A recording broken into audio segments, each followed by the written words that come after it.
বাঁচাতে এবার মরিয়া হয়ে গেছে ভারত। সেখানে আইসিসি এবার গোপনে মিটিং করছে পাকিস্তান ক্রিকেটের সঙ্গে, যে করেই হোক খেলতে হবে ভারত পাকিস্তান ম্যাচ।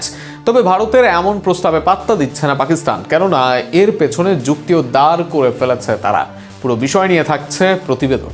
সুনীল গাভাস্কার, হরভজন সিংরা মুখে উচ্চবাচ্য করছেন। এদের মাঝে কেউ তো বাংলাদেশ ও পাকিস্তানকে বাদ দিয়ে দেওয়ার কথাই বলছেন, এমনকি দেওয়া হচ্ছে অনেক হুমকি ধামকিও। তবে সামনাসামনি এইসব বাঘের মতো দেখালেও পিছনে ভারত যেন সিধে বিড়াল। সামনাসামনি ভারত যেটাই দেখাক, পেছনে বেশ বড় বিপাকে পড়েছে তারা। সেখানে উল্টো পাকিস্তানের হাতে পায়ে ধরার অবস্থা তাদের। সেখানে গোপনে মিটিং করার প্রস্তাব আইসিসি ও পিসিবির, তবে সেখানে পাত্তা দিচ্ছে না পিসিবি।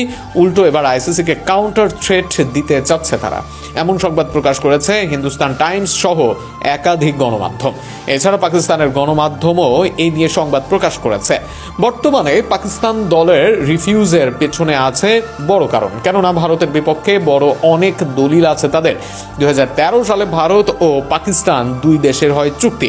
সেখানে 2015 সাল থেকে 2023 সাল এই সময় মোট 6টি সিরিজ খেলার কথা ছিল ভারত পাকিস্তানের। তবে এই দুই দেশের মাঝে হয়নি কোনো সিরিজ।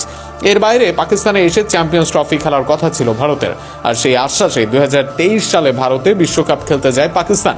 কিন্তু সেখানে ভারত যায়নি পাকিস্তানে, এনেছে হাইব্রিড মডেল, যে কারণে ভিন দেশে গিয়ে খেলতে হয় পাকিস্তানকে। এ নিয়ে জানতে চাইলে প্রথমে ভারতীয় দল কোনো জবাব দিতে অস্বীকৃতি জানায়, কিন্তু এরপর চাপের মুখে তারা জানায় এই সব কিছু সরকারের সিদ্ধান্ত।